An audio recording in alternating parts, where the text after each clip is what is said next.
Magandang araw mga kaibigan. Gusto kong i-share sa inyo itong napanood ko sa Facebook Reel. Post ito ni Risa Vibes.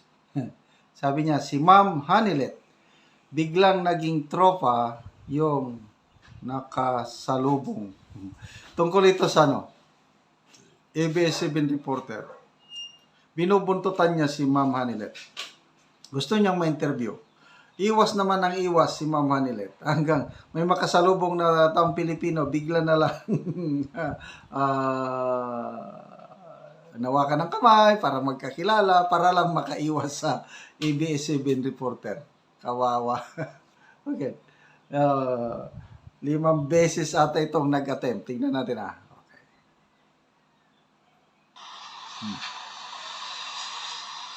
Magandang tanghali po. Yan, first attempt. First attempt. Good afternoon, ma'am. Afternoon po. Pangalawa.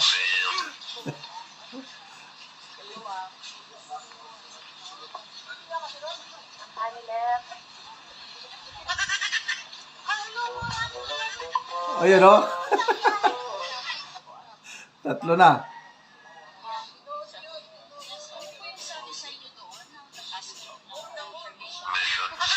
Pangapat. Pinagay na po bang time kung makakapasok kayo? 5.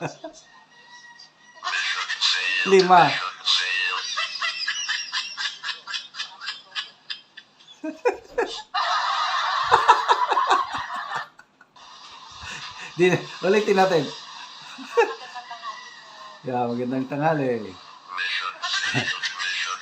Mission failed. Good afternoon, ma'am. Afternoon po. Dalawa.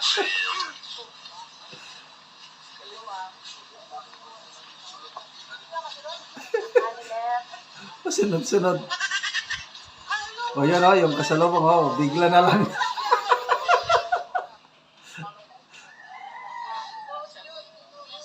Sabi sa inyo doon nang nag-ask ng information. Pinagay na po bang time kung makakapasok kayo?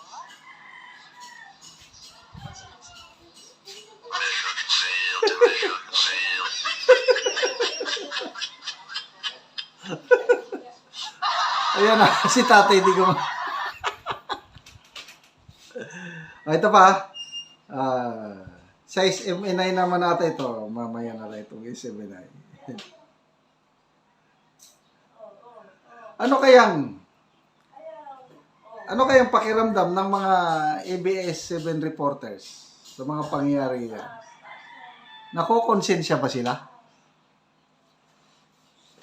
Hindi kaya sila nahihiya sa sarili nila na kahit anong gawin nila, tinatalikuran na lang? Kasi nga, yung kasabihan, kung ano ang iyong itinanim, yan din ang iyong aanihin, di ba? Ganon ang ating Magbasa lang tayo sa mga comments.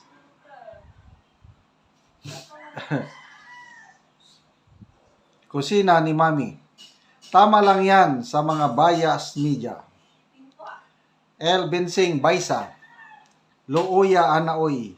Wala na pansina. Gel. Sabi niya, kung tayo din naman siguro sa kinatayuan ni Miss Hanilet, baka may baon pang insulto pag tayo yan. O nga, mabait nga si Ma'am Hanilet . Umiiwas lang. Hindi siya nagsasalita. Which is the best. Yung kung galit ka mas mabuti, huwag ka na lang magsalita. Yan ang ginagawa nila. Cherry Sakura. Buti nga sa inyo, hindi kayo pinansin dahil alam nilang bias media kayo. Emily Gustilo Balonggoy. Mahirap talaga makipagplastikan sa mga bias.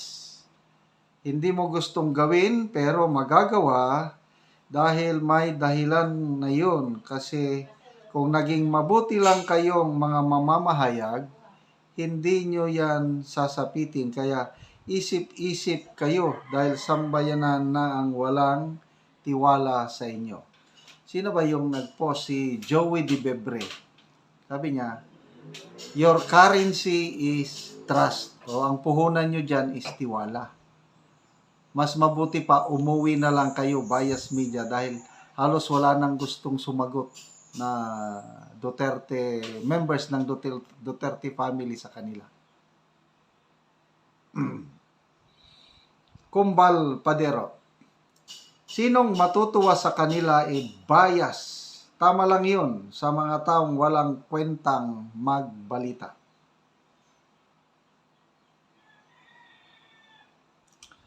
BIT. Hindi natin masisisi na di na magtiwala kahit na sino man. Intindihin natin mga nangyari sa kanila bilang isang tao. Nakakadismaya po ang nangyari sa kanila, kaya huwag ninyong gawan ng issue dahil trillions of times na sila naging mabait sa ating lahat pero di natin pinahalagaan ito. Karapatan nila yun. Okay? Linda Ang, ayaw sa bias media. Maria Lu Isa, yan ang napala ninyo, bias media, hindi na kayo paniwalaan pa. Munira Kasim, hindi na namamansin asawa ni Tatay Digong. Mikay Ramos, alam na kasi nila na bias sila kaya iniiwasan. Okay, yung unang lumabas na mga video kahapon, si Kitty Duterte, bata pa yun eh. Ka-schedule ba kayong magbisita ngayon? Sasagot na sana si Kitty. Nako, mabilis po si Madam Abansinya. Kinurot niya sa tagiliran eh. Kinurot, napagano na lang si Kitty. Tapos, alam niya na, hindi na siya nagsalita. Tapos, ginuyod na lang ng kamay, inalayo, yun. So, maswerte yung nakasalubong ni Ma'am Hanilet, parang Pilipino, inakbayan na lang, o parang magkatropa sila, para lang maiwasan yung bumubuntot na ABS-CBN reporter. Sana, mag-isip-isip ang mga mainstream media na maging patas lang. Example, yung rally nung March 23, yung Grand Rally. Around 6,000 ang nag-attend. 2,000 lang ang inireport. O sinong hindi magagalit yan? Talagang bias sila. Okay, salamat sa inyong pagsubaybay mga kaibigan sa ating mga vlogs. Nakakatulong kayo ng malaki sa Tribong Talandig sa Bukidnon. Namimigay tayo sa sweldo natin, namimigay tayo ng yero at pako para maayos ang sira-sirang bahay ng Talandig na tribo. Panoorin nyo ang video na ito.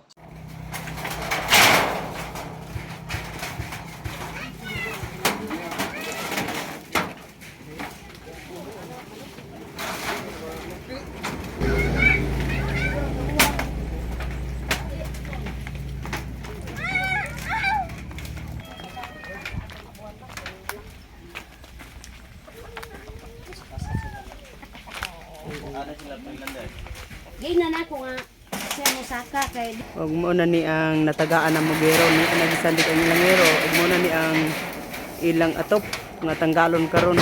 Kung makita gid nato nga dako na kay mga bulsot ang ilangero.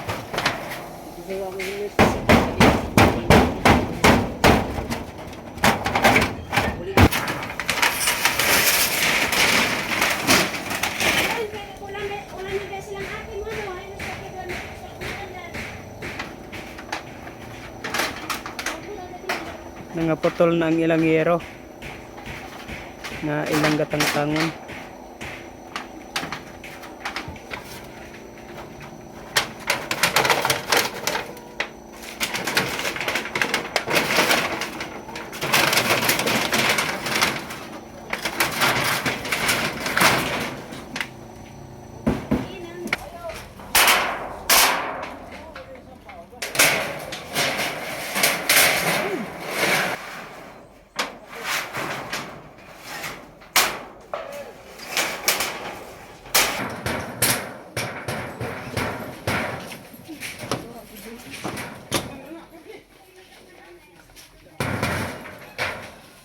Karon dong, unsa imong maistorya nga karon natagaan na mo og yero og dili na mo maulanan?